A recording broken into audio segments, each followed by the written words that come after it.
itu terkait sel gas ya. Kita lihat ini sudah terlihat. Apakah sudah jelas di sini?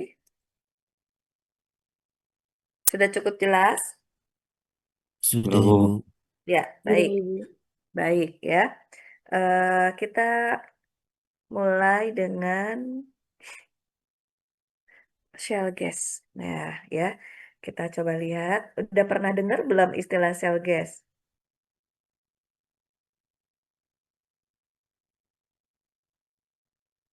Pernah dengar? Belum, Bu. Belum. Ya, baik. Kita akan coba mengenalkan di sini ya. Saya akan coba kenalkan ada yang namanya shell gas begitu ya. Kalau memang dari namanya sudah kelihatan nggak? Kira-kira apa nih?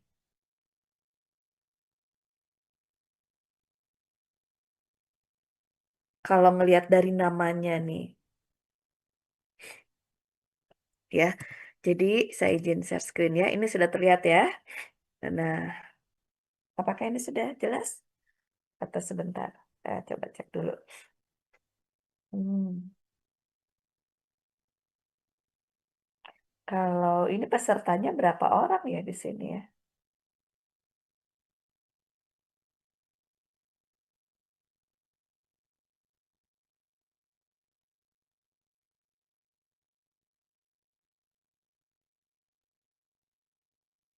29 ya. Baik. Baik, 29 orang, ya nggak apa-apa ya.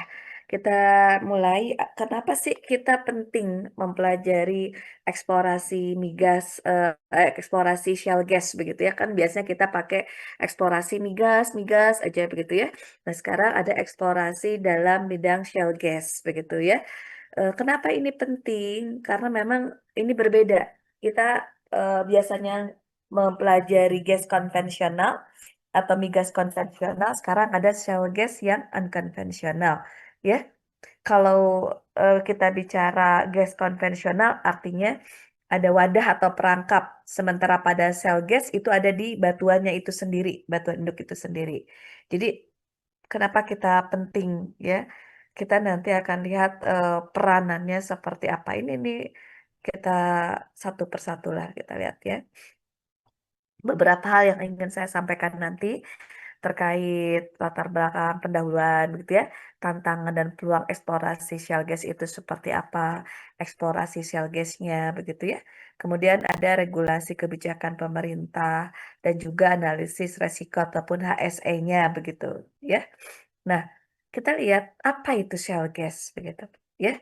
Shale gas itu sama dengan gas alam ya yang didominasi oleh metana ya, CH4 masih ingat ya metana. Dia terjebak di dalam batuan shale atau serpih.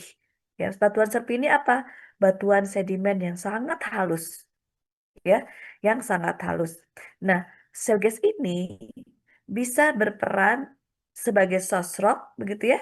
Dia akan bisa menghasilkan gas melalui proses kematangan termal. Atau dia bisa sebagai reservoir, dia menyimpan gas dalam pori-pori mikro yang kecil-kecil, begitu ya. Atau dalam seal sebagai batuan penutup dia yang mempunyai impermeabilitas alam untuk mencegah migrasi gas keluar, ya. Jadi sel gas ini adalah gas alam yang terjebak dalam suatu serpih, dalam sel, ya, shell gini seperti ini. Bisa peranannya sebagai di sosrok, bisa di reservoir, bisa di seal, ya. Nah, ini tuh berbeda begitu dengan reservoir konvensional. Ini kelihatan nggak tanda panah saya? Kelihatan, Bu. Kelihatan ya. Jadi kalau kita lihat di sini reservoir konvensional itu ya, kalau yang biasa kita pelajari mau gas, mau minyak, betul ya, migas ini berpindah dari source rock tempat terbentuknya migas ke dalam reservoir batu pori begitu. Kemudian baru dia terperangkap di bawah di dalam pori dan dan di apa ditutup oleh cap rock atau shell-nya begitu ya. Ini nih yang biasa kita pelajari di sini, migas. Nah, pada sel gas dia tidak terjadi migrasi. dia gasnya tuh akan tetap di batuan asalnya. Entah itu kalau mau di source rock, mau di reservoir, atau mau di sealnya, di caprocknya begitu. Ya, itu yang membedakan. Jadi paham ya? Jadi shale gas itu adalah gas yang terjebak di dalam shell. Ya, shell itu apa? Shell itu serpih batuan sedimen yang sangat halus. Ya, bisa terbentuk di source rocknya, di reservoirnya, di sealnya begitu. Kurang lebih itu. Kemudian kalau kita lihat ada istilah shale gas, boleh nggak dibalik gas shell begitu ya? Sebetulnya tidak ada perbedaan makna di sini. Keduanya tetap merupakan gas alam. Dia sama-sama terjebak atau terperangkap di dalam batuan serpi atau shell begitu. Ya. Kalau shale gas ini dalam bahasa Inggris atau dalam industri migas internasional kita pakai istilah shale gas ya. Tapi kalau gas shell biasanya dalam bahasa Indonesia. Jadi dibalik tuh ada frasa bahasa Inggris ya. Kalau bahasa Indonesianya yang benar sebetulnya gas serpih ya. Gas serpih. Jadi gas yang ada dalam batuan serpih. Gas yang terjebak di dalam batuan serpih ya. Nah, bagaimana dengan karakteristiknya? Karakteristik dari sel gas, dia itu merupakan gas non-konvensional. Dia berbeda dengan gas alam yang mudah bermigrasi. Non-konvensional gas itu dia di dalam batuannya sendiri gitu ya. Bisa di batuan induk, bisa di batuan reservoir, bisa di caprocknya sendiri gitu. Shellnya itu bisa diam di situ ya. Ingat ya. Nah, jadi batuan atau shale gas ini terjebak di dalam suatu serpih, ya, terjebak dalam suatu serpih. Serpih itu punya permeability yang sangat rendah, ya, karena dia terjebak dalam suatu permeabilitas batuan yang sangat rendah, maka untuk mengeluarkannya itu perlu teknologi khusus. Nanti ada namanya itu horizontal drilling, jadi ada pemboran drilling, pemboran horizontal, ya atau hydraulic fracturing atau fracking. Nah, jadi yang membedakan tuh ini karena dia memang kalau di dalam pori kan mudah ya didorong di apa. Tapi kalau di sini di dalam batuan serpi yang sangat rendah permeability-nya, maka dia perlu ada proses pemboran dan pemborannya juga eh, drilling horizontal begitu ya ataupun fracturing, pembuatan fracture-fracture kecil untuk mengambil si gas yang terperangkapnya begitu ya. Komposisinya ini sama dengan gas alam biasa, tapi terutama di sini metana, ya. Yang membedakannya dengan gas biasa apa? Lokasinya, cara pengambilannya, begitu, ya. Itu tuh yang dibedakan, ya. Nah, eh, bagaimana penyimpanan gas di dalam batuan serpih, begitu ya? Bisa mekanismenya free gas atau adsorbed gas atau solution gas.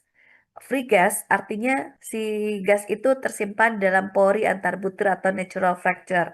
Jadi ada dalam fracture-nya, ya proporsinya kurang lebih sekitar segini persen. Kemudian bisa juga gas yang terbentuk secara mekanisme adsorbed gas. Dia teradsorpsi pada permukaan kerogen dan mineral lempung. Ada juga yang gasnya itu terlarut dalam air formasi begitu. Ya, dalam air formasi. Kurang lebih seperti itu. Ya. Nah, kita lihat di sini, kalau melihat terbentuknya sel gas, ya, lihat gambar di sebelah ini ya. Gambar di sebelah ini ada ganggang, plankton, ini hidup di perairan, di danau atau di laut, begitu, di danau tawar atau di laut, ya. Melalui fotosintesis, kemudian terkumpullah energi dari matahari, ya. Nah, ketika mati ini material-material organik tenggelam, terakumulasilah di dasar perairan, jadi tenggelam seperti ini, ya. Kemudian pada tahap berikutnya itu adalah tahapan pembentukan sosrok. Jadi tahapan pertama akumulasi dulu material organik mirip dengan yang di migas ya. Nah, kalau yang di sini material organik tadi mati terendapkan di dasar perairan ya. Kemudian tercampur dengan batu lempung atau batuan sedimen halus lainnya di sini. Terbentuklah nanti sosrok atau batuan induk yang kaya akan material organik. Nah, proses ini terjadi dalam lingkungan yang nggak ada oksigennya, ya sehingga material organik nanti terurai, tidak atau tidak terurai sempurna begitu ya. tidak terurai seutuhnya karena dia tidak ada oksigen di situ. Ya, ya jadi kalau ini di zoom seperti ini. Kalau yang tadi material organik yang ada tenggelam di dasar itu seperti ini gitu ya. Nah, setelah tahap akumulasi material organik tadi, tahap pembentukan sosrok, berikutnya adalah tahap penguburan dan pematangan, ya. Jadi nanti sosrok ini terkubur di bawah lapisan batuan yang lainnya begitu, ya. Kemudian karena ada gradien geotermal, ada pemanasan di sini. Ada temperatur yang tinggi, ya. Kalau 60 sampai 120 derajat, dia akan menghasilkan migas, minyak bumi. Tapi kalau pemanasannya itu temperaturnya sangat tinggi, dia akan terbentuk gas alam atau metana atau CH4 begitu ya. Jadi karena ada gradien geotermal, maka akan terjadi proses pemanasan ya. Semakin panas batuan di sini, ada proses pemanasan material-material organik ya. Barulah tahap 4 ini pembentukan hidrokarbon ya. Tahapan 4 pembentukan hidrokarbon, dia bereaksi ada dengan hidrogen membentuk hidrokarbon ya atau gas lainnya ada metana, etana, dan hidrokarbon lainnya. Jadi inilah kurang lebih terbentuknya sel gas begitu. Ya. Jadi seperti ini. Kalau 60 sampai 70% itu migas tersimpan di sini, maka sisa yang terjebaknya itu ada non konvensional sebagai shale gasnya. Jadi kalau ini tertinggal ya 60-70% tertinggal dalam batuan yang sebagai ada yang bermigrasi 30 sampai 40% itu bermigrasi ke atas yang kita sebut sebagai konvensional ya. Nah, yang diam di batuan induk, yang diamnya itu di kita kenal sebagai non konvensionalnya. Ya, kurang lebih begitu. Nah, ini yang tadi gambarnya. Jadi ada proses tahap akumulasi, tahap pembentukan sosroknya, begitu ya. Apa pemanasan, kemudian di sini baru nanti pembentukan gasnya, ya. Ini cadangan globalnya banyak ya sampai 7.299 triliun kubik feet. Di produksi dunia 32% terhadap gas dunia di kontribusinya. Indonesia masih belum ya, belum udah ada tetapi masih sedikit lah Indonesia ya. Sementara pasar globalnya seperti ini. Kita lihat nanti Indonesia di mana. Nih Indonesia ya. Kalau kita lihat negara-negara penghasil shale gas begitu, kita lihat mulai dari Cina, Argentina, Algeria, Amerika, Kanada, Meksiko, gitu ya. Indonesia juga ada di sini. Cadangannya seperti ini. Yang paling tinggi memang Cina ya. Kemudian proporsi globalnya dia mencakup 15,3%. Indonesia cukup tinggi, tapi status produksinya belum terlalu banyak dikembangkan. Ini shale gas di Indonesia, begitu ya. Nah, secara global, shale gas ini dimulai di Amerika Serikat sebetulnya tahun 2000-an, ya. Ada kombinasi yang namanya teknologi hydraulic fracturing, ataupun juga ada tambahan pengeboran horizontal, begitu, ya. Tahun 2022, maka jadi eksportir LNG terbesar di dunia di Amerika Serikat. Nah, Indonesia bagaimana? Ini tahun lama, nanti kalian PR-nya adalah membuat resume juga ya, nanti dikumpulkan sebelum ujian, ujian minggu depan, kumpulkan aja sebisanya, nggak harus lengkap juga nggak apa-apa, ya biar ada dapat nilainya. Jadi Indonesia ini tahun 2013 menyimpan cadangan shale gas sebesar 574 TCF ya. TCF itu adalah triliun cubic feet ya. Nih, ya triliun cubic feet. Dia menempati ranking 9. Tapi ingat ya, ini tahun 2013. Tahun sekarang sudah berubah. Nanti tolong dicek ya. Cekungan-cekungan yang banyak memberikan prospek itu bisa di Sumatera, ya Sumatera Tengah, Sumatera Selatan, Jawa Barat, Kutai, Papua Barat, bahkan sekarang udah ada lagi yang lainnya, ya. Jadi ini tahun 2013 berdasarkan kajian AEI begitu ya, AEI begitu. Ini 2013 ya. Nah, itu konteks yang kita bisa lihat ya. Kemudian kita lihat lagi. Nah, ini ya. Hal-hal yang terkaitnya gitu. ini hal-hal penting, parameter-parameter kalau kita bicara shale gas itu ada hal yang seperti ini, ya. Ada yang namanya TOC, begitu ya. Ini sama dengan yang kita kalau di migas, ya. Ada vitrinit reflectance, ya. Bagaimana kematangan thermalnya, ada porositasnya, ada permeabilitasnya, ada brittleness index, ya. Kemudian kemudahan batuan itu di fracture, ada kedalaman target, ada net pay thickness-nya seperti apa, ya. Total organik karbon ini biasanya lebih besar dari 2%. Ada indikator gasnya, ya. Kemudian tingkat kematangan termalnya ada aturan, ada kurang lebih rentang-rentang yang bisa kita temukan, begitu ya. Porositasnya kecil. Kalau konvensional biasa porositas besar kan, kalau di sini kecil. Permeability juga kecil, ya. Karena itu perlu stimulasi fracking atau pemboran horizontal. Kemudian brittleness indexnya juga harus lebih besar dari 40% sebaiknya, biar mudah untuk di-fracture, dihancurkan, ya. Kemudian kedalaman targetnya itu sekitar 1 sampai 4 kilo lah, ya tergantung semakin dalam kan semakin mahal, ya. Kemudian net pay thickness-nya bisa sampai 30 meter kalau itu sudah dianggap layak ekonominya, ya. Nah, bedanya gas konvensional dengan shale gas, begitu ya. Tadi udah tahu ya bahwa di sini ada proses migrasi, di sini nggak ada. Dia dia adanya di situ, in situ, begitu, di dalam batuannya itu sendiri. Entah itu di batuan reservoirnya, induknya, atau caprocknya, begitu. Tapi kalau migrasi gas di konvensional ada migrasi, dia berpindah dari source rock menuju reservoir, gitu ya. Kalau ini nggak ada. Ya, dia dia berdiri di batuan itu sendiri. Ya, kalau di reservoir gas konvensional bisa sandstone, batu pasir atau karbonat yang berpori. Di sini porinya kecil begitu ya. Produksinya natural flow ya, produksinya biasa. Yang di sini produksinya harus pakai stimulasi hydraulic fracturing. Jadi ada proses uh, hydraulic fracturing begitu ya.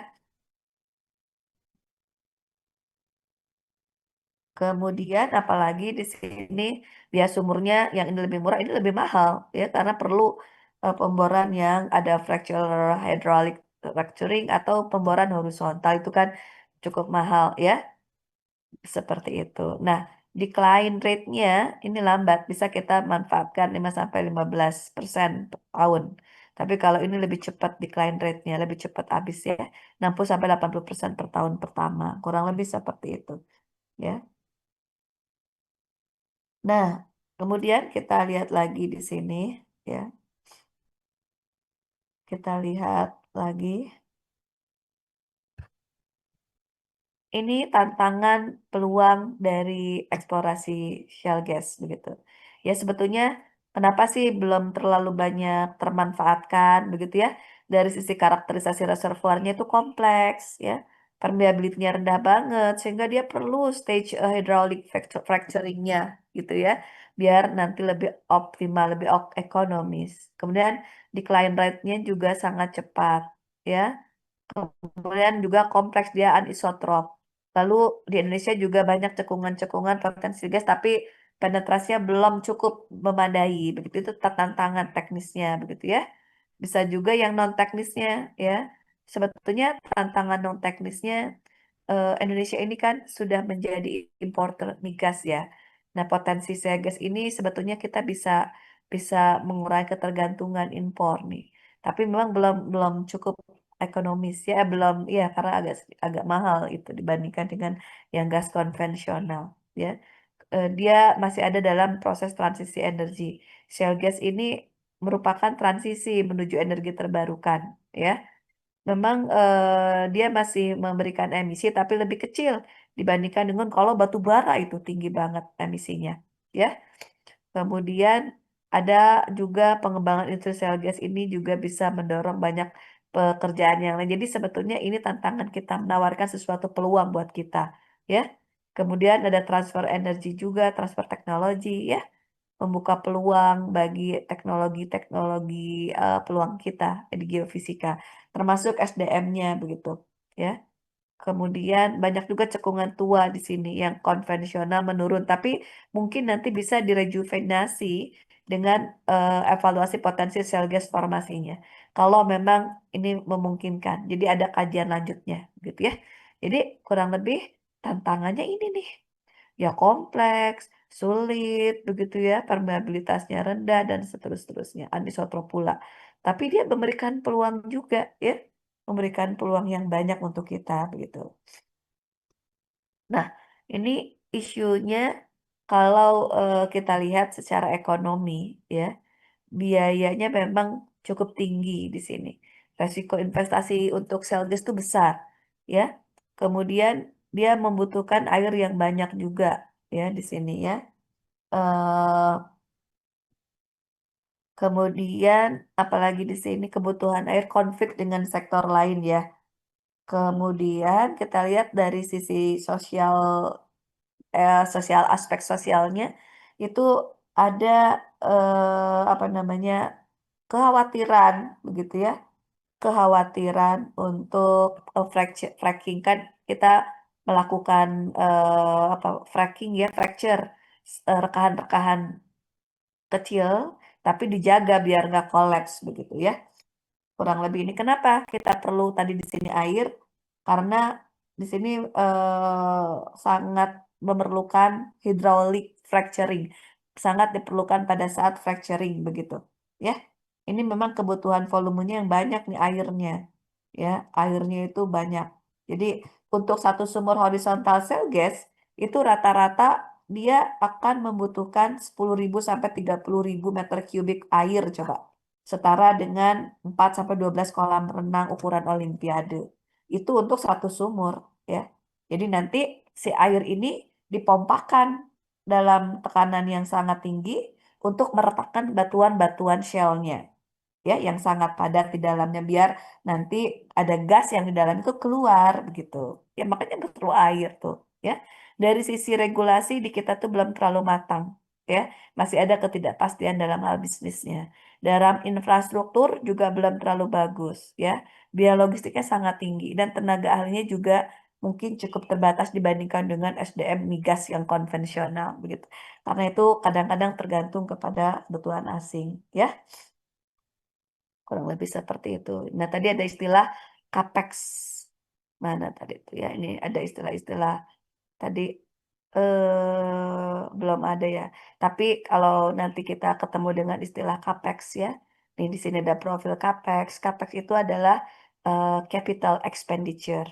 Ya, dia pengeluaran modal yang dilakukan oleh perusahaan untuk membeli, mempertahankan atau meningkatkan aset ya, meningkatkan aset tetap. Nah, kurang lebih seperti itu. Kita lanjut kepada bagaimana sih peran metode geofisika, gitu ya. Kita tuh bisa berperan nggak di dalam eksplorasi ini? Tentu, ya. Di dalam migas itu kita perlu dalam eksplorasi apa namanya shale gas kita perlu menerapkan teknologi-teknologi geofisika, mulai dari screening regional, target awal gitu ya, pencitraan detailnya, karakterisasi reservoirnya, kalibrasi, validasi, desain stimulasi, monitoring begitu ya, dan seterusnya. Kalau kita lihat di sini untuk screening regional itu perlu gravity, perlu magnetik ya, ataupun seismik 2D, tapi belum seismik detail. Ini baru global, baru umum namanya juga screening awal. Kita identifikasi cekungan-cekungan prospeknya bagaimana begitu ya. Kemudian bagaimana kedalaman basementnya, maturity-nya ya, ini identifikasinya kita yang dilakukan ini. Ujung-ujungnya kita dapat peta cekungan, ya, peta lead inventory. Jadi di mana yang prospek-prospek awal begitu, ya, ada rekomendasi yang bisa diberikan. Begitu juga nanti target awal kita reprocessing 2D ini, kita proses di dua dimensi ini. Kita buat pemodelan basinnya, kita lakukan atribut seismik, estimasi perolehannya, begitu ya, dan seterusnya. Ada perhitungan sumber resourcesnya berapa sih yang akan kita peroleh. Ini target awal. Kemudian pencitraan detail atau imaging ya. Kita bisa pakai seismic 3D atribut seismik ya untuk melihat imaging geometri shell-nya di mana ya. Kira-kira deteksi fracture-nya di mana ya. Volume nanti outputnya volume 3D seismik begitu ya dan seterusnya. Nanti belajar ya, kalian belum belajar banyak hal di sini kan ya. Jadi secara umum dulu. Kemudian karakterisasi reservoir. Kita perlu inversi seismik ya, perlu rock physics. perlu prediksi total organic content, perlu brittleness-nya ya untuk memudahkan seberapa besar dia mudah di fracture, perlu mineralogi, saturasi gasnya, dan seterusnya. Ya, jadi nanti ada peta-peta yang dihasilkan. Kemudian lakukan juga tahap kalibrasi. Kita gunakan well log di sini untuk kalibrasi sebelum melakukan pemboran yang seutuhnya nanti mengambil gasnya, begitu ya. Seperti ini. Kemudian ada juga saat desain, ini metode-metodenya. Ada juga monitoring produksi. Kalau sudah terjadi, diambil gasnya, kita bisa lakukan 4D seismic untuk monitoring. Atau yang mau lebih murah ada 4D microgravity atau time-lapse microgravity. Atau time-lapse microseismic, begitu ya. Kurang lebih seperti itu. Nah, nanti eh, ada bisnis prosesnya sebetulnya di sini ya. Kalau ini bagaimana peranan geofisika, eh, mudah-mudahan nanti bisa. Udah belajar seismik belum kalian ya? Belum ya? Udah belajar seismik? Belum ya kayaknya ya? Seismik refraksi, Bu. Belum ya? Baru Seismik refraksi. refraksi, Bu. Belum refleksi ya, refleksi karena yang diperlukan di sini refleksi lebih dalam ya. Jadi mulai dari seismic 2D ini juga refleksi ya, reprocessing data seismic 2D, bahkan nanti ada yang 3D-nya kalau memang udah detail ya. Ini seismik yang dimaksud di sini adalah seismik refleksi ya, yang sudah saya sampaikan di awal-awal ya. Seismik refleksi menggunakan gelombang pantul, gelombang refleksi sampai dia bisa menentukan event-event horizontal di kedalaman yang dalam begitu. Ya kalau refraksi dangkal ya, dangkal beberapa puluh meter begitu dangkal. Kalau ini kan karena frekuensi sangat rendah, jadi dia sampai kedalaman tinggi beberapa kilometer begitu. Ya, ini bagaimana peranan metode geofisika. Kemudian bagaimana bisnis proses secara umum. Kalau secara umum kita mulai menentukan ini sama seperti di migas sebetulnya. Kita akuisisi wilayah kerja ya, baru nanti studi awal GNG studi, baru nanti ambil data akuisisi interpretasi data seismik 3D. Kalau di GNG metode-metode non seismik biasanya ya, ditambah dengan kajian geologinya. Ya, walaupun ada seismik yang masih jarang-jarang, nggak terlalu detail gitu ya, masih sifatnya regional. Baru nanti akuisisi, interpretasi seismik, lalu pemboran sumur eksplorasi, baru appraisal, proses penilaian, proses pendefinisian di mana area prospek. Ya, setelah itu diproduksi dan juga pengembangan. Jadi ini bisnis proses secara umum mirip dengan yang di migas, ya. Nih, misalnya di akuisisi wilayah kerja nih, ya tujuan utama tuh kita biar dapat aspek legalnya, ya kita melakukan tender wilayah kerja, ya dengan SKK migas, ISDM, kemudian due diligence geologi regionalnya, begitu ya. Bagaimana terhadap pengambilan keputusan geologi regionalnya, menyusun proposal teknis, negosiasi, biar kita dapat tendernya, begitu ya. Kemudian nanti ada ini outputnya ya, outputnya biar nanti kontrak ditandatangani lah ya. Jadi mulai dari akuisisi wilayah kerja dulu di sini awalnya ya. Biaya yang diperlukannya biasanya rendah sampai sedang, hanya biaya untuk tender, konsultan, dan legal ya. Nanti ujung-ujungnya ke arah sini. Kemudian eksplorasi awal. Biasanya di sini studi geologi regional basin study. Ada metode gravity, metode magnetik, seismik yang 2D begitu ya. Untuk menentukan bagaimana gambaran geologi regionalnya. Kita ingin menentukan prospek secara umum dulu, menentukan lead prospek yang kemudian nanti ujungnya kita bisa mengestimasi berapa perolehan gas yang bisa kita dapatkan begitu ya. Kemudian ada juga peta prospeknya, 3D seismik, kemudian biayanya cukup sedang di sini ya. Dan nanti ada resiko mitigasi juga kita kaji di sini. Tapi inti dari eksplorasi awal ini untuk mendefinisikan area prospeknya di mana sih gitu. Ya, paham nggak sampai sini? Ya, Bu.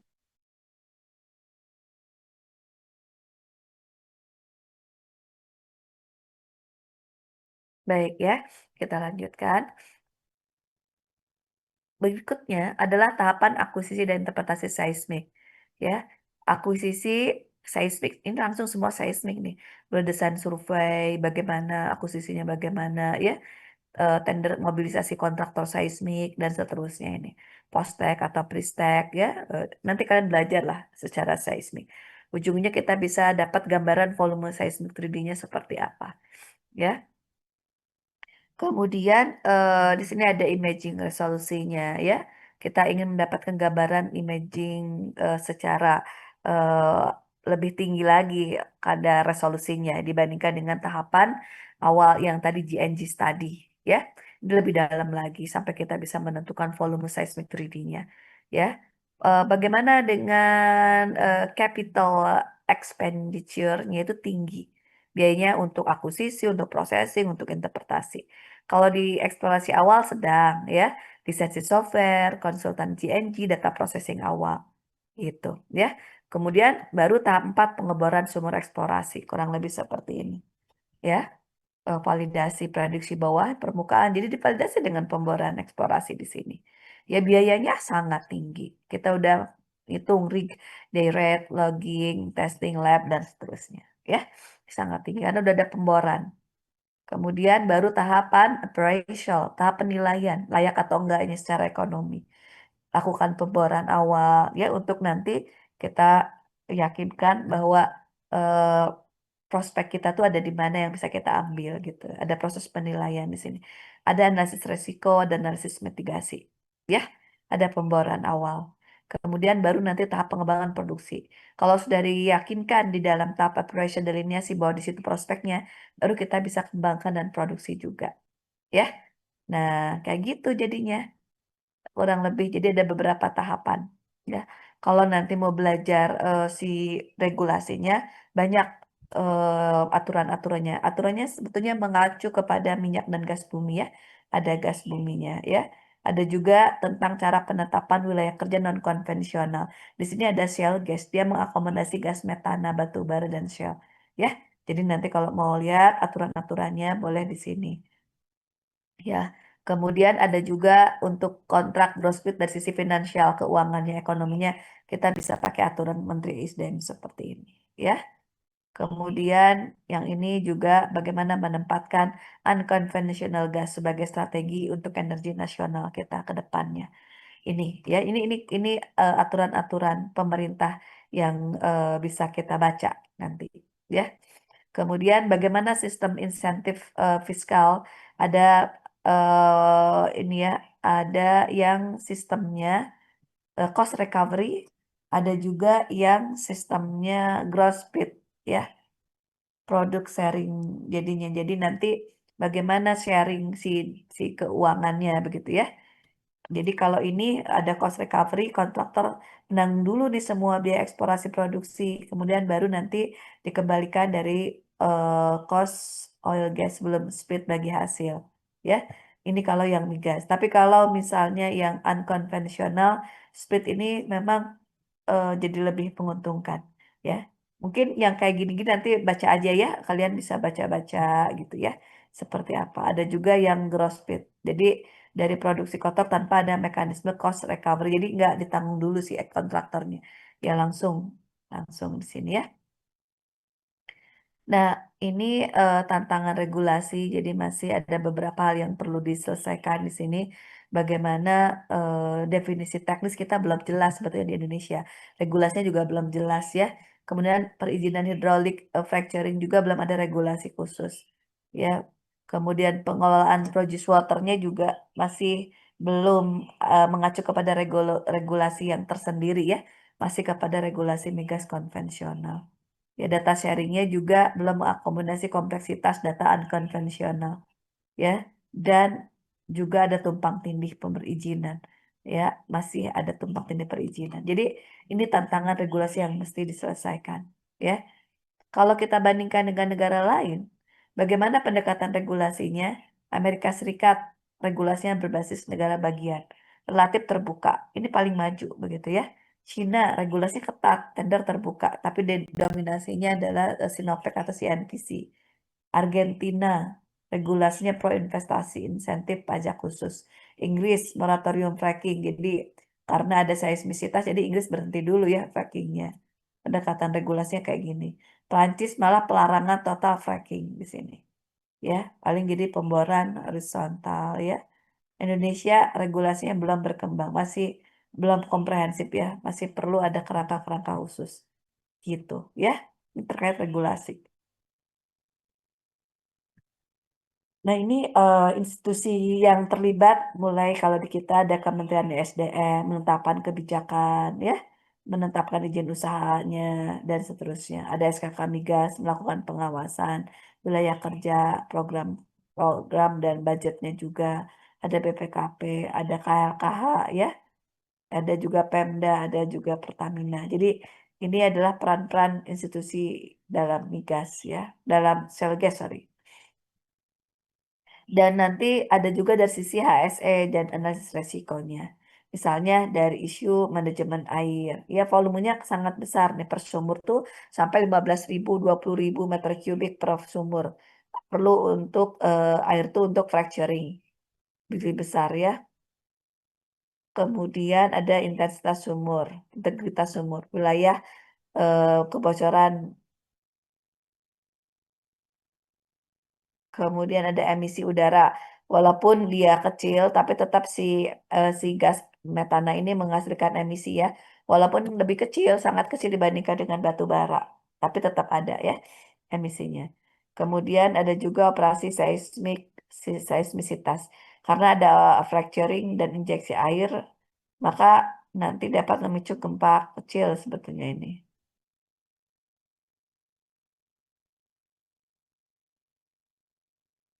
Kurang lebih itu ya. Ini keselamatan manajemen resikonya ada beberapa.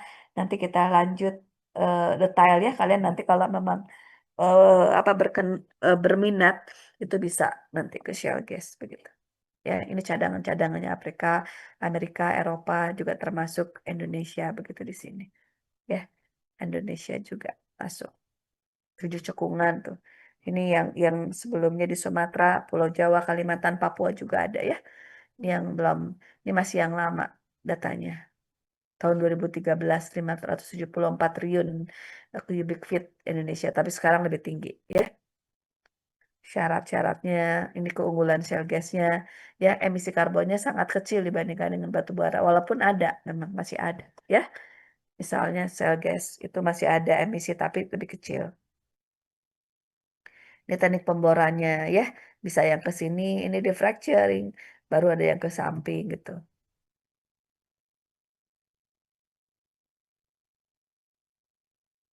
Kurang lebih ini ya.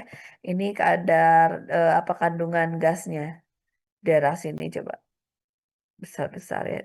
Ini daerah Jepang dan seterusnya tuh lumayan tinggi ya.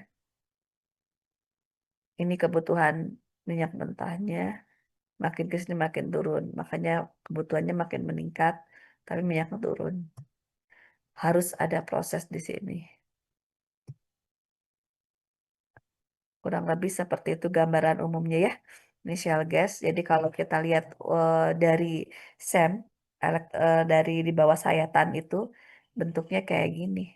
Ya, shale gas reservoir karakterisasi itu.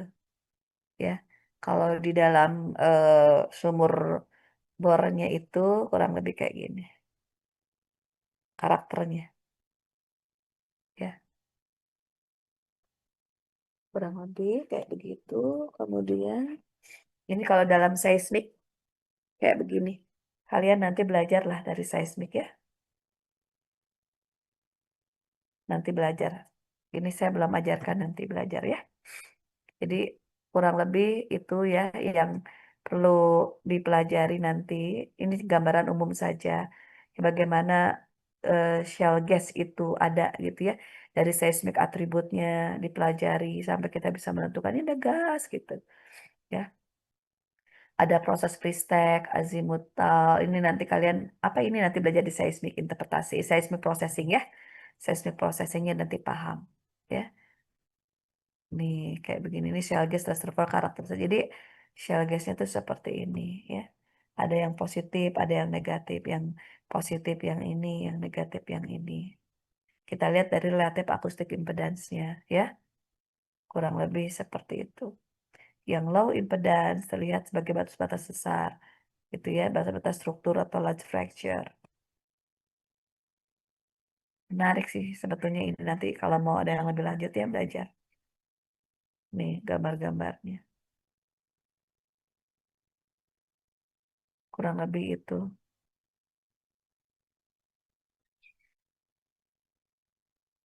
Kemudian apalagi di sini ada, nah ini tantangan yang tadi ya, kita masih mindset dan juga ahli-ahli sel gasnya kurang. Ini tadi udah disampaikan. Nah, kurang lebih itu sekilas terkait shell gas ya. Nanti eh, bisa dipelajari lagi lebih lanjut, tapi kurang lebih nanti kalau ada waktu saya lebih detailkan lagi ya, lebih detailkan lagi. Nah, sekarang ada ini. Bentar, ada nggak ya?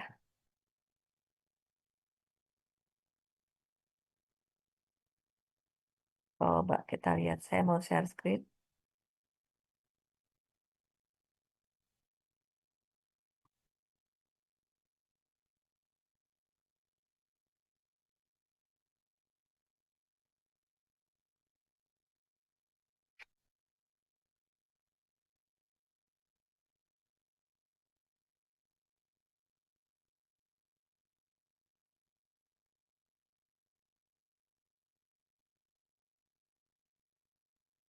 Mudah-mudahan bisa ya, ada muncul.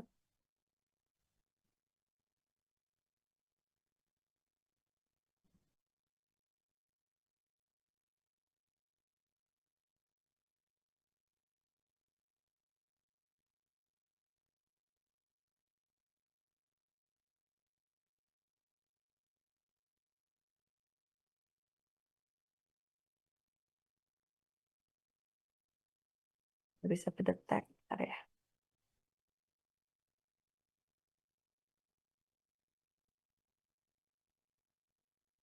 Loh, ini ada nggak ya? Kayaknya nggak bisa ya. Ya sudah ganti lagi ya. Coba saya ulang. Kalau share screen-nya ini bisa nggak? Hmm, screen aja lah ya. Natural gas Ini from the terlihat Utica kedengeran Shale. nggak? Kedengeran? Natural gas from the Utica. Kedengaran Ibu. Kedengaran, Bu. Oke. Gambarnya kelihatan? Ya, Bu, Gambarnya ada nggak? kelihatan, Bu. Kelihatan nggak, Bu? Hah? Kelihatan. Oke. Silakan. The shale is a clean and efficient energy source that is abundant in the St. Lawrence lowlands of Quebec. Let's take a look at the horizontal drilling and stimulation processes that have made shale gas exploration so successful. A drill bit is mounted on the end of the drill pipe. As the bit grinds away, a mixture of water and additives called mud is pumped into the hole to cool the bit and flush the cuttings to the surface. The mud cakes on the walls of the wellbore, keeping it intact and preventing invasion of drilling mud into the surrounding rock formation. The hole is drilled below the deepest freshwater zone or aquifer near the surface. The drill pipe and bit are removed. Surface casing is then inserted into the drilled hole to isolate the freshwater aquifers. Once cemented, it serves as a foundation for the blowout preventer, a safety device that connects the rig to the well bore. Cement is pumped down the casing and out through the opening of the shoe at the bottom of the casing.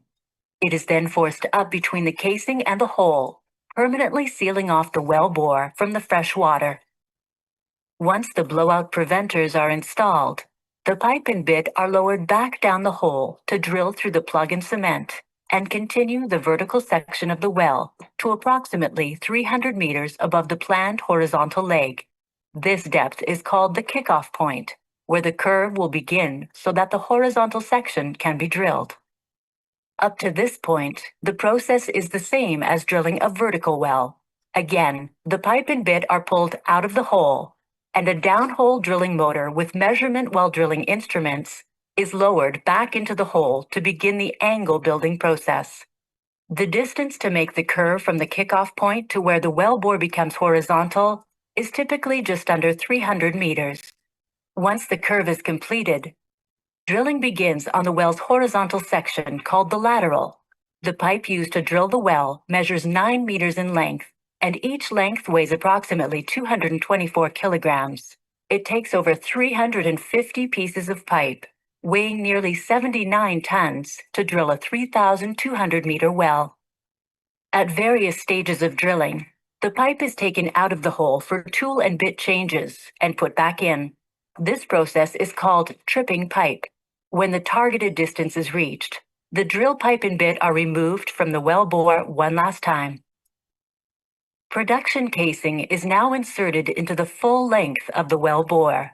Cement is again pumped down the casing and out through the hole in the casing shoe, forcing the cement up between the casing and the wall of the hole, filling the open space known as the annulus. Casing the well is a very important process because it permanently secures the well bore, and it prevents hydrocarbons and other fluids from seeping out into the formation as they are brought to the surface. At this point, the drilling rig is no longer needed. A temporary wellhead is installed, and the location is prepared for the service crew, who will perf, frack, and prepare the well for production. The first of these steps is to perf or perforate the casing. A perforating gun is inserted into the casing to the targeted section of the horizontal leg. An electrical current is sent down the wire line to the perf gun and sets up a charge that shoots small holes through the casing and cement and out a short distance into the shale formation. The perf gun is then pulled out of the hole. Next, because shale is tight or compressed, the well will have to be fracked. Known as hydraulic fracturing, this is a process where water, sand, and additives are pumped into the wellbore and down the casing under extremely high pressure. Water and sand make up over 99% of this frac fluid. The remainder consists of compounds commonly found in consumer products. As the mixture is forced out through the perforations and into the surrounding rock, pressure causes the shale to fracture. This creates a pathway connecting the reservoir to the well and allows the gas to flow to the well bore. Next, a temporary plug is used to close off or isolate the perforated and fracked section of the well bore, so that the next stages of the horizontal leg can be perforated and fracked.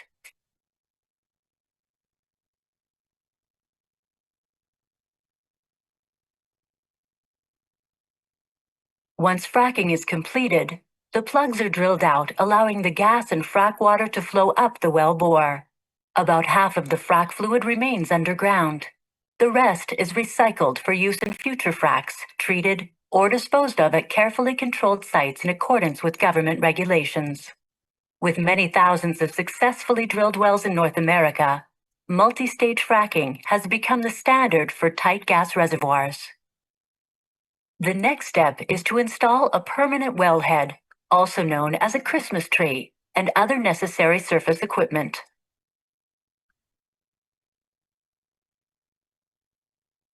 With horizontal drilling, this procedure can be repeated several times from one pad.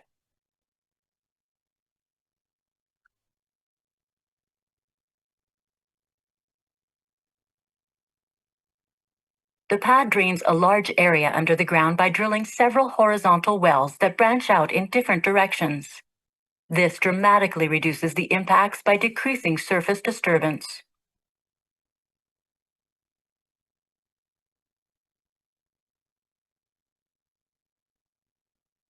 Once the drilling and completion operations are finished, the production equipment is installed and the surrounding land is restored.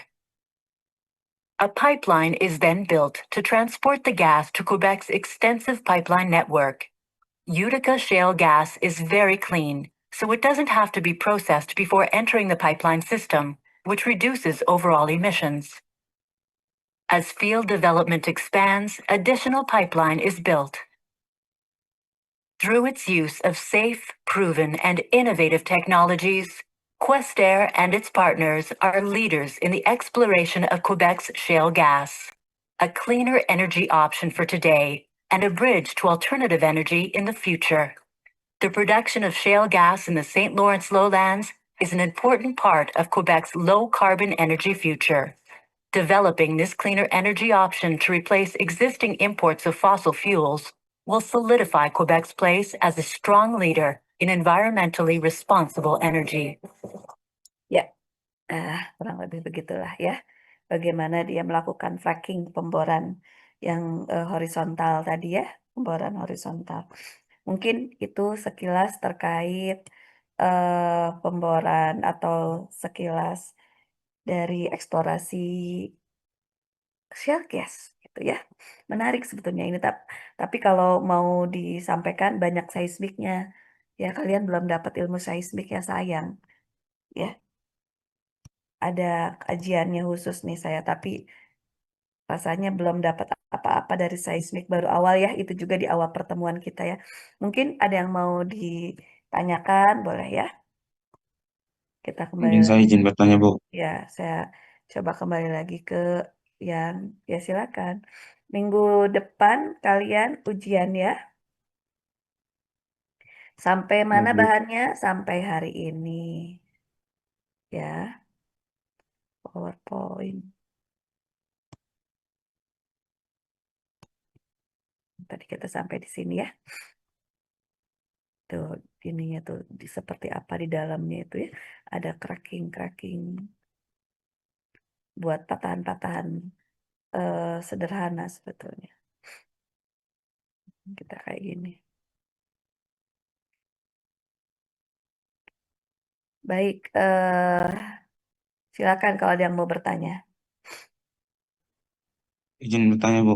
Iya, Pertanyaan siapa saya, yang bertanya? saya Bu Wahyu, Bu. Oke.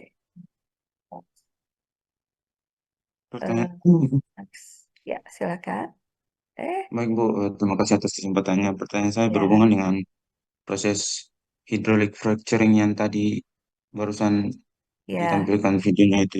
ya, Eh, di mana itu menurut penjelasan Ibu juga dan tadi ditampilkan oleh video tersebut itu batuan shell itu harus membutuhkan brittleness atau ya, kerapuhan yang ya, dikarenakan proses hydraulic fracturing itu membuat rekan-rekan kecil ya. Baik, ya. Bu, pertanyaan saya adalah eh, apa indikator geofisika yang menunjukkan bahwa suatu sel terlalu ductile atau plastis, Bu? Dalam hal ini untuk diproduksi secara ekonomis, Bu. Terima Oke, kasih, Bu. oke. Eh, Bagaimana secara geofisika begitu ya? Bisa dilihat apa begitu? Baik. Kalau kita lihat tadi yang namanya faktor-faktor brittleness begitu, sebentar.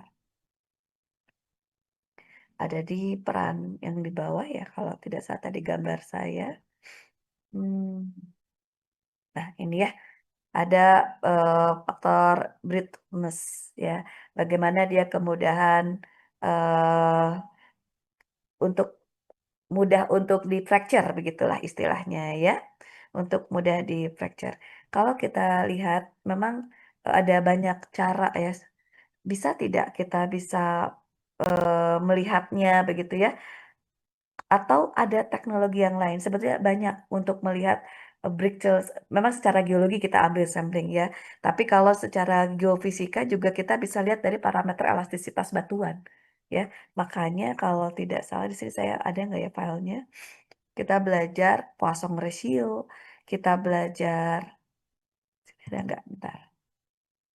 Nih, ada Britons nih ya, batuan-batuan untuk melihat bagaimana kegetasan secara langsung itu kita lihat diukur ada brittleness index ya. Parameternya itu sebetulnya ada parameter-parameter Poisson ratio. Poisson ratio itu apa? Dia mengukur kemampuan batuan ya, mengukur suatu batuan saat ditekan ya, ditekan secara vertikal nanti ada ductile. Kalau kalian belajar apa namanya konstanta elastis ya, sudah belajar ada istilah Poisson ratio, ada istilah modulus Young begitu ya, ada istilah juga ya dua itu dulu aja. Ada Poisson ratio bagaimana kemampuan si batuan ini untuk mengembang nanti secara lateral kalau kita tekan secara vertikal. Jadi kalau misalnya ada batuan begitu ya, kita tekan ya, kita tekan secara vertikal, nanti bagaimana batuan ini mengembang secara lateral. Nah, perbandingannya itu kita sebut sebagai Poisson ratio nanti. Ada suatu konstanta yang melihat seperti itu, ya. Kalau Poisson ratio-nya itu tinggi, dia sulit retak, sulit retak. Tapi kalau disebutnya ductile, tapi kalau lebih brittle, dia Poisson ratio-nya itu rendah, begitu, ya. Sangat rendah Poisson ratio-nya. Itu kalau brittle, itu kalau kita lihat dari Poisson ratio, bagaimana kita mendapatkan ini. Atau kalau kita nggak ngukur, kita juga bisa menurunkannya dari amplitude.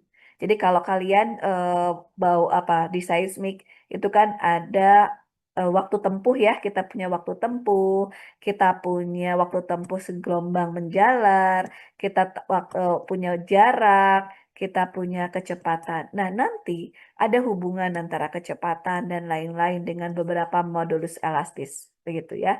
Atau mau nggak diturunkan dari sisi amplitudo versus offset bisa. Jadi dari amplitudo, dari si stress seismik itu di peak amplitudonya seperti apa terhadap offset ya, amplitude versus offset atau angle juga boleh begitu sudutnya ya. Nah, dari amplitudo ini nanti dikaitkan dengan persamaan-persamaan gelombang ya, persamaan gelombang bisa Bornfeld, bisa Sui, bisa Jukridge begitu untuk mengkaitkan dengan parameter elastis yang namanya ada Poisson ratio, ada juga yang modulus begitu. Ya, jadi di mana peranan geofisika bisa nggak geofisika melihat ini bisa, justru kita bisa bantu itu ya. Memang yang lebih enak tuh ambil sampel batuannya diukur gitu ya langsung ya. Tetapi kita secara seismik juga bisa itu, secara seismik bisa kita dapatkan ya. Kurang lebih itu. Atau bisa juga secara nanti secara seismik itu ada aturannya. Kita pakai pre-stack dulu gitu ya. Pre-stack seismic inversi sehingga kita dapat P impedance atau S impedance ya. Density juga. Dari situ baru ekstraksi modulus elastisnya. Entah itu yang modulus atau Poisson ratio begitu. Baru setelah itu diukurlah brittleness-nya begitu. Berapa gitu ya. Brittleness-nya itu ada nilai normalisasi dari Poisson ratio dan juga dari si yang modulus begitu. Ada ya. Rumusnya bisa kayak gini tuh. Jadi dari pre-stack kemudian inversi, kita dapat P impedance, dapat S impedance, baru nanti kita menghitung indeks dari brittleness-nya ya. Brittleness dari modulus yang dengan dari Poisson ratio nanti dibagi dua, ditambahkan dibagi dua. Ya, kurang lebih begitu. Kurang lebih itu siapa tadi yang bertanya ya? Baik, Bu. Wahyu Terima ya. kasih atas Heeh. penjelasannya, Ibu. Ya, jadi kurang lebih itu Wahyu bagus banget ya pertanyaannya. Berarti menyimak videonya tuh Wahyu. Saya tulis ya Wahyu ya tadi yang bertanya. Tadi ada Wahyu. Bagaimana geofisika menentukan brittleness begitu ya. Oke, bagus pertanyaannya ini. Bagus sekali. Baik, selanjutnya ada yang mau bertanyakah? Mudah-mudahan dengan waktu singkat ini kalian bisa menambah wawasan. Ada shell gas begitu ya. Ada gas yang terjebak di dalam suatu serpih. Boleh shell gas, boleh gas shell atau gas serpih. Biasanya kalau di Indonesia kan. Inggrisnya shell gas begitu ya. Ini unkonvensional. eh, Memang belum terlalu optimal, tetapi bisa menjadi alternatif begitu ya. Beberapa negara memang ada yang sudah tidak menggunakan fracturing hidrolik karena efek dari fracture-nya itu ya. Tapi yang lainnya juga masih jalan. Ada pemboran horizontal ya.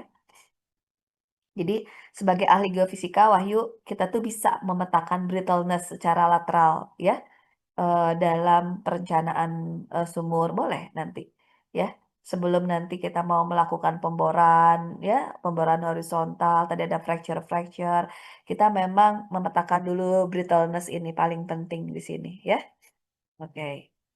Kurang lebih itu. Berikutnya ada yang mau bertanya silakan. Ini tadi yang hadir. Ya, yang hadir berapa orang ini? Coba saya stop dulu ya. Saya ambil dulu. Ada 29 dengan kita ya, kurang lebih.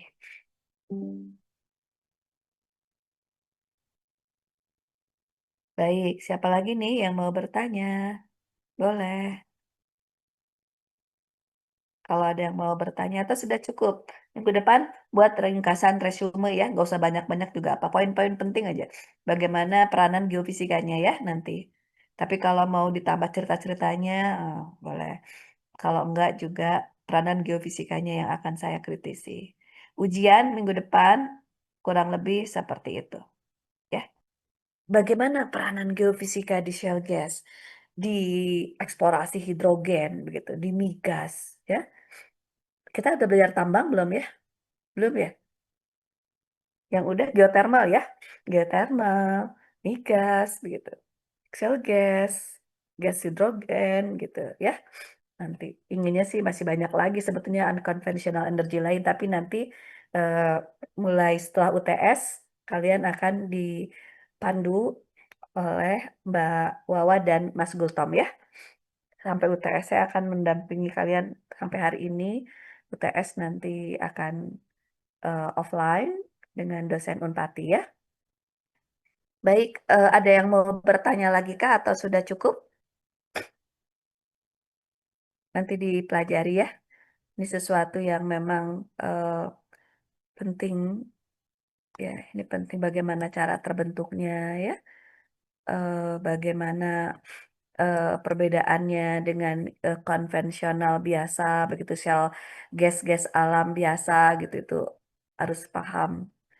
Kemudian yang paling penting nanti parameter apa sih yang bisa dimanfaatkan untuk shale gas ini ya, tantangan-tantangannya bagaimana. Ini metode-metode geofisikanya bagaimana. Ini kalau dikupas habis, ini lama ini. Ya, tapi secara umum dulu ya. Secara umum agar kalian tahu aja dulu bahwa di dalamnya tuh ada proses-proses apa aja. Ini bisnis proses secara umum, mirip dengan yang migas ya. Di dalamnya seperti apa tuh. Ya, ini sama sebetulnya ya. Mirip-mirip. Hmm, tuh. Nanti kalau memang ada waktu, bolehlah kalian mau belajar lagi boleh ya. Ini, tapi kurang lebih saya nggak akan menuntut banyak kan, belum dapat ilmu seismiknya banyak. Ya kayak tadi juga kalian mungkin masih bingung bagaimana mendapatkan brittleness begitu ya. Dari seismik itu kayak gimana sih? Sebetulnya kalau kalian nanti belajar gelombang elastis, belajar gelombang, itu ada gelombang elastis ya. Bagaimana menurunkan parameter-parameter konstanta elastis. Ya, mungkin di geofisika dasar dulu di awal perkuliahan saya masih ingat waktu itu ya, di pengantar teknik geofisika kalian diarahkan untuk mendapatkan konstanta elastis. Nah, itulah yang dipakai begitu. Hanya penerapannya menggunakan metode geofisika begitu ya. Metode-metode geofisika dari seismik terutama. Hmm. Ya, jadi ada shale gas karakterisasinya ini terutama ini kan tuh ada akustik impedans dan macam-macam ya nanti ini yang kita peroleh ya. Ini diperoleh Brutonus tuh dari yang modulus dan Poisson ratio. Ini salah satunya. Nanti ada cara lain, oh ada begitu ya, banyak hal. Tapi salah satunya seperti ini kita melihat nanti bagaimana kadar dari akustik impedance. Ini warna-warni ini menunjukkan arti ya. Ada low impedance ya, ada high impedance begitu. Ada kelurusan-kelurusan yang bisa kita tarik gitu ya. Ada fracture-fracture kan kita mau mencari fracture nanti. Ada kelurusan-kelurusan yang bisa kita lihat gitu ya. Nantilah belajar ke arah sini. Kalian belajar atribut seismik dulu, belajar seismik inversi, belajar macam-macam ya. Sebelum nanti masuk ke sini. Tapi minimal sudah diantarkan bahwa di dalam geofisika itu ranahnya bisa juga loh kita belajar shale gas gitu ya. Kurang lebih begitu. Baik, ada lagi yang mau bertanya selain Wahyu? Boleh. Siapa? Eh, Ibu, saya bisa bertanya, Ibu. Iya, silakan. Siapa yang bertanya? Saya Franciscus Malerafin, Ibu. Iya, Franciscus. Ibu, Franciscus. Ya, oke, bertanya baik. apa? Ini pertanyaan saya adalah, tadi kan Ibu sempat jelaskan bahwa eh, eksplorasi shale gas itu kan eksplorasi non konvensional ya, Bu. Iya, betul. Yang gas tersebut terjebak dalam batuan serpi yang memiliki permeabilitas rendah dan Iya, ya Pak, iya Bu. Ya pertanyaan iya, saya adalah betul. seberapa Jadi gas betul terjebak dalam suatu batuan ya, suatu batuan dengan permeabilitas yang rendah, betul sekali. pertanyaan saya adalah seberapa efisien teknik fracking pada formasi ini. Pertanyaan inti saya adalah terkait seberapa besar tingkat porositas dan permeabilitas batuan. Seberapa efisien itu baik permeabilitas ataupun porositasnya ya. Ya, Bu. Baik. Ya, pertanyaan Teknik fracking, oke. Dikaitkan dengan teknik fracking, oke lah, ya, nggak Bu. apa-apa. Terus, Eh, saya lagi pertanyaan saya, Bu ya. Pertanyaan saya adalah terkait seberapa besar tingkat porositas dan permeabilitas batuan serpi untuk menentukan apakah gas tersebut dapat dilepaskan secara ekonomis menggunakan metode yang kita kenal saat ini, Bu. Metode yang pada umumnya dipakai. Pertanyaan saya yang pertama, yang kedua adalah apakah pertanyaannya banyak amat. Nanti saya nggak lupa, nggak catat lagi. apakah ada risiko seismisitas tereduksi ya, seperti yang Heeh. Ibu jelaskan tadi Oke, bahwa satu-satu lah ada. Ya, pertanyaannya ya. Nanti saya baik, Bu. lupa lagi ya. Tadi porositas dan permeabilitasnya begitu Ya, ya. Bu. Ya, Bu. Oke, Oke, baik. yang Saya catat dulu ya sebelum saya lupa ya. baik, Jadi Ibu. tadi itu ada istilah porositas sebelum lupa. Jadi saya catat nih. Siapa tahu nanti keluar di ujian ini ya. Porositas dan Permeabilitas batuan. permeabilitas dalam fracking ya. Ya, Ibu, betul, betul. Seberapa besar begitu ya. Ya, Ibu. Seberapa efisien tadi pertanyaannya ya. Ya, Ibu, betul, Ibu. Seberapa efisien? Nah, kita lihat. Sebetulnya yang namanya fracking tuh nggak diukur dari ini, tapi bolehlah nanti saya coba tulis dulu ya. Seberapa efisien porositas dan permeabilitas di dalam fracking ya. Yang Ibu, yang betul, Ibu. jelas kalau kalau kita ditanya efisiensi teknik fracking itu tidak diukur dari banyaknya gas yang keluar langsung di situ ya, tapi seberapa luas volume yang menghasilkan retakan sebetulnya kalau fracking ini ya. Jadi ada istilah recovery factor tuh nanti, tapi memang belum diajarin ya. Belum diajarin nih gimana nih caranya ya. Tapi yang jelas memang kalau eh, efektivitas shale gasnya cukup rendah, efisiensi itu mungkin sekitar 15-25% dari total gasnya in place begitu ya. Kurang lebih seperti jadi dilihatnya itu sebetulnya eh, bukan dari banyaknya gas yang keluar tapi volumenya ya. Nah, nilai ekonomis porositas dan permeabilitas kita ingat ya, yang namanya porositas itu apa sih? Porositas itu kan pori ya. Meskipun kalau kita lihat sel gas ini padat, tapi dia punya pori. Pori untuk menyimpan gas. Walaupun dia kecil, umumnya berapa persen? 2-15% si porinya itu, ya. Biasanya di atas 4-6%. Porositasnya kecil, tapi lebih kecil dibandingkan kalau kita berbicara reservoir porositas yang migas. Kalau yang di sini ini kekecilan ya. Kalau yang di apa namanya shale gas itu kecil. 2-5% 15% boleh ya. Kalau porositasnya kecil banget di bawah 4% juga nggak cukup untuk menutupi biaya pemboran, nanti ya nggak, bornya mahal, frackingnya juga mahal, terus porositasnya kecil pula, jadi harapannya di atas 4%-15% itu baru kita bisa terapkan si porositas. Begitu juga dengan permeabilitas gitu ya. Permeabilitas ini cukup cukup kita lihat juga memang kecil ya, rentang umumnya itu ada 10 nanodarsi sampai 1000 nanodarsi ya, atau 0,00001 milidarsi gitu. Sampai berapa milidarsi, 0,001 atau 1000 nanodarsi. Jadi sangat kecil ya. Nah, kalau dilihat dari ambang batasnya itu berapa begitu, maka biasanya kita melihat itu 100 sampai 500 nanodarsi juga udah dianggap bagus target kitanya ya, bisa mendukung fracking kita begitu. Ya. Jadi kalau kita bandingkan nanti porositas yang untuk migas itu sampai 30%. Tapi kalau ini sampai 15% atau 10% misalnya non konvensional ya. 10% atau 15%. Syukur-syukur 15, tapi kalau biasanya di 10-an ya. Di atas 4 atau di atas 6 sampai 10 itu cukup untuk ekonomisnya begitu ya. Kemudian kalau permeabilitas sebentar. Kita bicara porositas dulu ya tadi ya. 4% atau 10% atau sampai 15%. Kalau permeabilitas kita bicaranya kalau yang konvensional biasa tuh mili satuannya, mili loh, mili ya, ingat mili.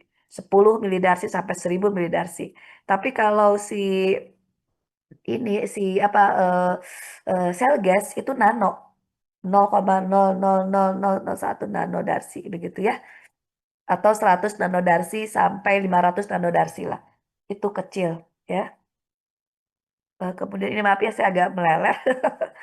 Ternyata hari ini mulai dingin kali ya. Nah, apalagi dari sisi produksinya kalau si migas, kalau migas itu bisa pakai aliran alami ya, pompa. Tapi kalau yang di si apa si shale gas dia perlu fracturing horizontal drilling nih kalau apa namanya si shale gas ini ya. Jadi eh, nilai ekonomi sel gas itu tidak hanya ditentukan sebetulnya oleh si porositas permeabilitas, tapi nanti itu ya kalau kalian lihat itu ada kandungan-kandungan yang tadi saya tunjukkan. Ya, nih saya tunjukkan ini nih. Kelihatan nggak? Ada total organiknya, ya. Ada vitrinit reflektan sama seperti tingkat kematangan di migas. Ada net pay thickness, gitu ketebalan formasi atau pay zone yang biasanya sampai 30 meter ke atas gitu ya. Kalau untuk efektivitasnya. Ada juga pressure ini yang belum masuk di sini. Tekanan reservoir yang cukup tinggi sehingga bisa mendorong gas keluar.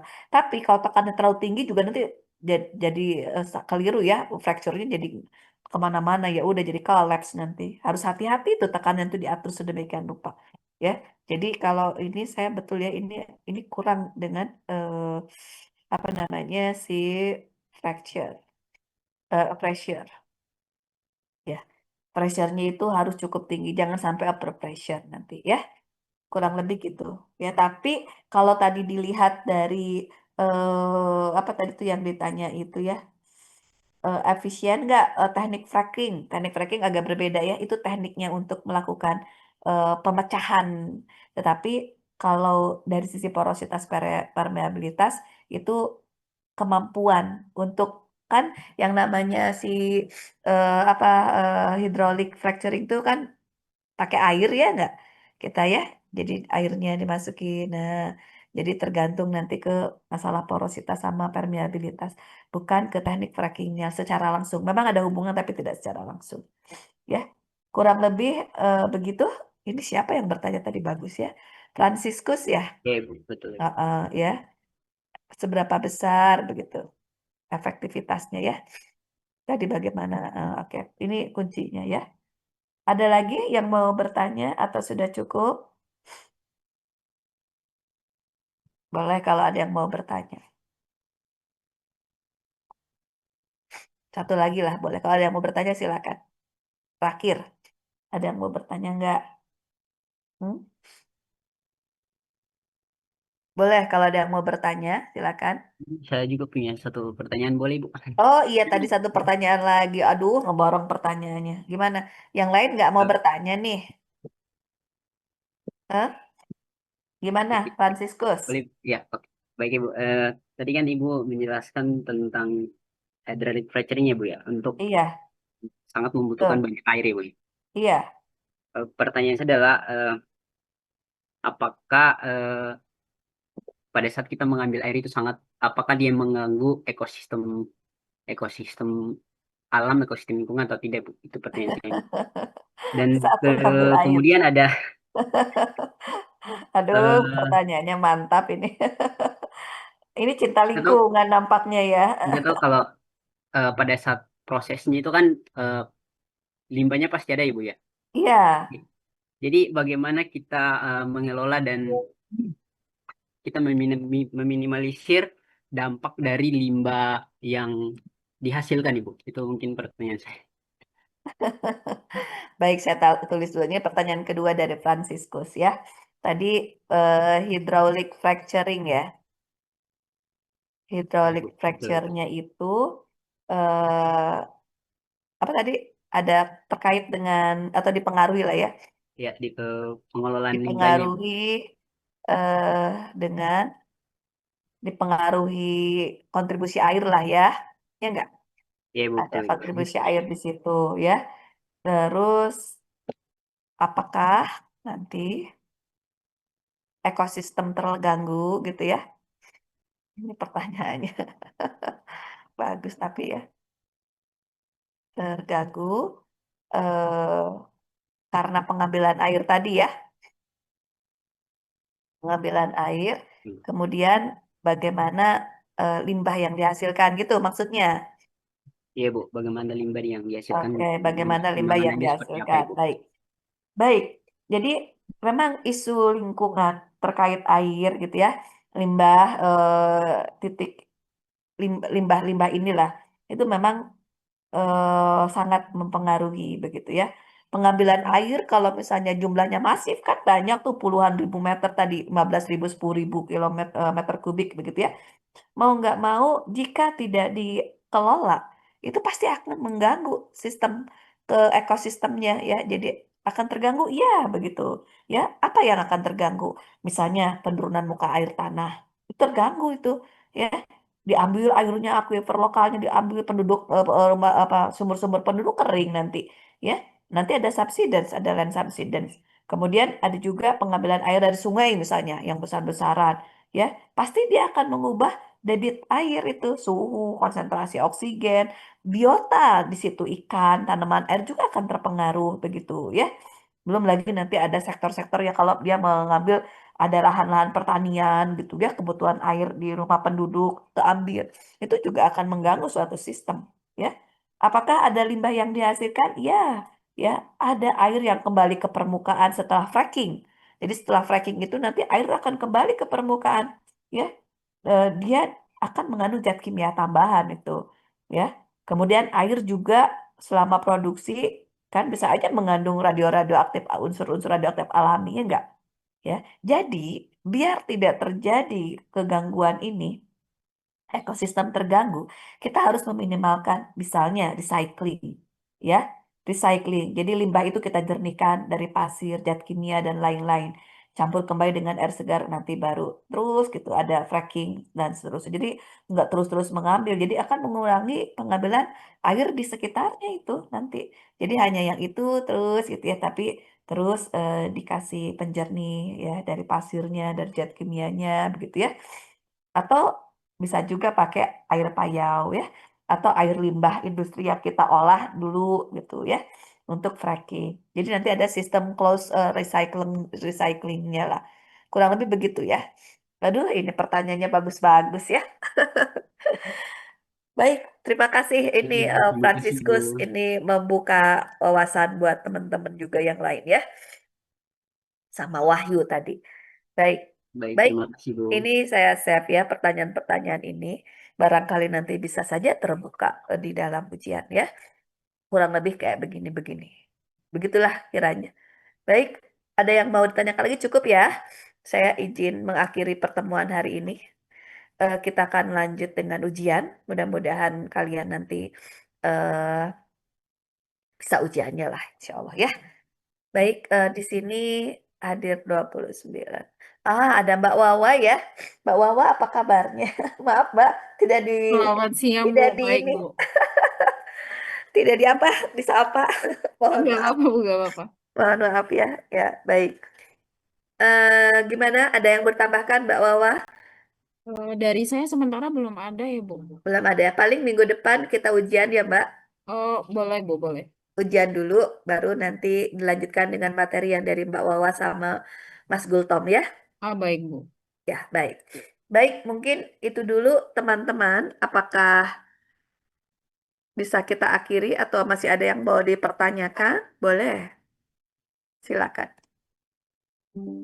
Kalau ada yang mau ditanyakan boleh ya. Tapi kalau sudah dirasa cukup, nanti kalian belajar ya. Minggu depan seperti biasa ada PR resume eksplorasi eksplorasi apa ya? Shale gas gitu ya.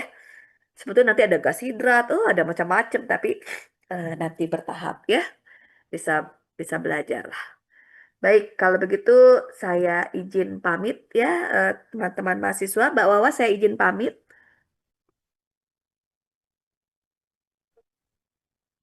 Saya izin pamit ya semua. Ini terdengar suara Iya, saya. Bu. Terima kasih Ya, banyak, Bu. baik. Baik, Baik, Bu. kita Terima kasih, Bu. lanjutkan Baik, dengan Bu, ujian terima nanti kasih, ya. Bu. Baik, sampai jumpa. Salam sehat semua. Sampai Selamat jumpa, Bu. siang semua ya. Assalamualaikum Selamat siang. warahmatullahi wabarakatuh. Ya, Ibu, terima kasih, Bu. Waalaikumsalam, Ibu. Terima kasih banyak, Sama, Ibu. iya Terima kasih, sama-sama. Ibu. Baik, saya pamit semuanya.